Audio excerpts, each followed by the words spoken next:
रात के 12 बजे, अंधेरा और फ़ोन की ब्लू लाइट। तुम ऑलरेडी पूरा दिन वेस्ट कर चुके हो, लेकिन अभी भी तुमसे फ़ोन नहीं छोड़ा जा रहा। ये वही मोमेंट होता है जब तुम खुद से प्रॉमिस करते हो कि मैं कल से बदल जाऊँगा, लेकिन कल तो कभी आता ही नहीं। और जब कल आता है, तुम फिर भी वही होते हो। मैं जानता हूँ क्योंकि मैंने ये कई बार ट्राई किया है और मैं हर बार हारा हूँ, लेकिन फिर कुछ अलग हुआ। 21 दिन, सिर्फ 21 दिन और मेरी ज़िंदगी बदलती चली गई। ये वीडियो उसी जर्नी के बारे में है। ये वीडियो हर उस इंसान के बारे में है जो कॉन्स्टेंटली फेल होता रहा। हर उस इंसान के बारे में जो जानता है कि डिटॉक्स ज़रूरी है, लेकिन कर नहीं पाता। ये स्टोरी तुम्हारी है। जब भी तुम्हें कुछ अच्छा मिलता है, डोपामिन रिलीज़ होता है और तुम्हारा ब्रेन उसके लिए तड़पने लगता है। दरअसल प्रॉब्लम डोपामिन नहीं है, प्रॉब्लम ये है कि हम अपने ब्रेन को ट्रेन कर रहे हैं बिना मेहनत वाले रिवॉर्ड के लिए। स्किप करो डोपामिन, स्क्रॉल करो डोपामिन, स्वाइप करो डोपामिन, और धीरे धीरे हमें अपनी रियल लाइफ बोरिंग लगने लगती है। कंसंट्रेट करना बोरिंग होता जा रहा है, बिना फ़ोन के बैठना तो इम्पॉसिबल ही हो गया है। मैंने खुद नोटिस किया, जब मैं सुबह उठता तो मेरा सबसे पहला काम होता फ़ोन उठाना। काम करते वक्त भी फ़ोन, सोने से पहले भी फ़ोन। फिर एक दिन मुझे लगा कि ये फ़ोन मुझे कंट्रोल कर रहा है, मैं अपना कंट्रोल खोता जा रहा हूँ। मैंने सोचा कि मैं डोपामिन डिटॉक्स करूँगा। मैंने यूट्यूब वीडियोस देखे, मोटिवेटेड फील हुआ, लेकिन अगले दिन सेम स्क्रॉल। ये मेरे साथ एक बार नहीं हुआ, 5 से 6 बार हुआ। क्यों? क्योंकि मैं इस जर्नी को एक सेक्रीफाइस समझ रहा था, और यही सबसे बड़ी गलती थी। जब तक तुम ये सोचोगे कि तुम कुछ छोड़ रहे हो, तब तक तुम्हारा ब्रेन डिप्राइव्ड फील करेगा। वो तड़पेगा, वो रेजिस्ट करेगा और तुम हार जाओगे। लेकिन सच है कि तुमसे कुछ छीना नहीं जा रहा, तुम कुछ छोड़ नहीं रहे हो, तुम अपने आप को वापस पा रहे हो। सोचो एक सेकंड, जब तुम स्ट्रेस में होते हो तो तुम फ़ोन उठाते हो, सोचते हो थोड़ा स्क्रॉल कर लेता हूँ, अच्छा फील करने लगूँगा। लेकिन स्क्रॉल करने के बाद क्या स्ट्रेस कम हो जाता है? नहीं, बल्कि वो वहीं होता है, और भी ज़्यादा, क्योंकि अब उसमें गिल्ट भी ऐड हो जाती है। जब तुम थके हुए होते हो, टायर्ड होते हो, तो तुम सोचते हो एक एपिसोड देख लेता हूँ या एक वीडियो देख लेता हूँ, थकान कम हो जाएगी। लेकिन क्या असलियत में थकान कम होती है? नहीं, बल्कि ब्रेन और ज़्यादा फोगी हो जाता है। और बोर्डम तो सबसे बड़ा एक्सक्यूज़ है। जब भी तुम बोर होते हो तो तुम सोचते हो कि थोड़ी देर मोबाइल चला लेता हूँ, लेकिन क्या उससे बोर्डम कम होती है? नहीं। असली प्रॉब्लम ये है कि तुम्हारा ब्रेन इस बात पर विश्वास करने लगा है कि स्क्रॉलिंग से प्रॉब्लम सॉल्व हो जाती है। ये एक इल्यूजन है, ट्रैप है, क्योंकि स्क्रॉलिंग से प्रॉब्लम सॉल्व नहीं होती। ये सिर्फ थोड़ी देर के लिए तुम्हें डिस्ट्रैक्ट कर देता है, लेकिन जब तुम वापस आते हो तो प्रॉब्लम वहीं की वहीं होती है, बल्कि और ज़्यादा बढ़ चुकी होती है। तो तुम क्या छोड़ रहे हो डोपामाइन डिटॉक्स में?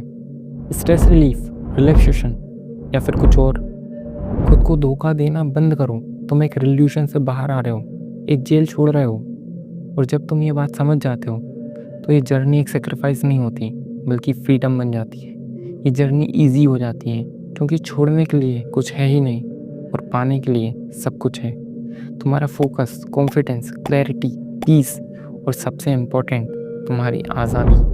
ये कोई वॉर नहीं है, ये एक रेस्क्यू मिशन है खुद को बचाने का। तो मैंने फाइनली समझा, प्रॉब्लम ये नहीं है कि मैंने क्या किया, प्रॉब्लम ये है कि मैंने क्या नहीं किया।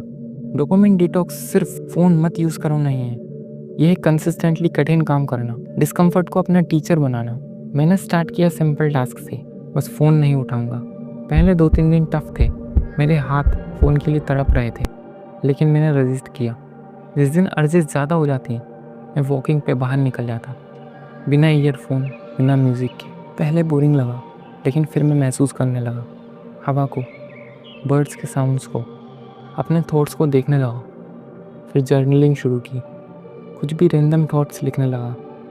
शुरू में वो भी टफ थी, लेकिन धीरे धीरे सेटिस्फाइंग हो गई। और सबसे important, deep work, notifications of, phone silent, distraction free, सिर्फ एक लक्ष्य और फोकस। पहले 10 मिनट टफ थे, लेकिन ब्रेन स्लोली ट्रेन हो रहा था कि एफर्ट से सेटिस्फेक्शन मिलता है। इजी डोपामिन नहीं चाहिए, वो डोपामिन चाहिए जो मेहनत से आता है। ये सब इजी नहीं था, हर दिन एक फाइट थी, लेकिन मैंने एक मंत्र फॉलो किया, डिस्कम्फर्ट इज़ ग्रोथ। जब भी फ़ोन उठाने का मन होता तो मैं खुद से कहता ये वीकनेस नहीं है, ये एक ट्रेनिंग है। लेकिन ये सब तब पॉसिबल हुआ जब मैंने अपना अप्रोच चेंज किया। पहले मैं सोचता था कि सब कुछ एक बार में छोड़ दूँगा, नेटफ्लिक्स, गेम्स, सोशल मीडिया। मैं सोचता था कि विल पावर से सब हो जाएगा, लेकिन विल पावर लिमिटेड है, तो उससे ज़्यादा इम्पोर्टेंट है सिस्टम्स। मैंने खुद से एक सिंपल सवाल पूछा कि अगर मैं 21 दिन के लिए छोड़ना चाहता हूँ, तो क्या चैलेंजेस आएँगे? कब अर्जेस आएँगी? और यदि आएँगी तो मेरा नेक्स्ट स्टेप क्या होगा? इतना करने के बाद मेरा पहला स्टेप था कि मैंने अपने एनवायरनमेंट को डिज़ाइन किया। फ़ोन से इंस्टाग्राम डिलीट कर दिया, यूट्यूब ऐप को ब्लॉक कर दिया। मतलब अगर देखना है तो एफ़र्ट्स लगेंगे, and effort creates resistance. Laptop पे वेबसाइट ब्लॉकर्स लगाए, रील्स, शॉर्ट्स, एडिक्टिव साइट्स सब ब्लॉक कर दी, क्योंकि मैं जानता था कि वीक मोमेंट्स आएंगे और उन वीक मोमेंट्स में यदि एक्सेस हो गई तो मैं हार जाऊंगा। मैंने रूटीन बनाया कि अपना रूम साफ़ रखना है, क्योंकि इन्वायरमेंट मैटर करता है। अगर तुम्हारा सराउंडिंग केओटिक है तो तुम्हारा माइंड भी केओटिक होगा। और फिर मैंने छोटे छोटे रूल्स बनाए, जैसे सुबह उठते ही फ़ोन नहीं, खाना खाते समय फ़ोन नहीं, एक काम और फुल फोकस, मल्टीटास्किंग बिल्कुल भी नहीं।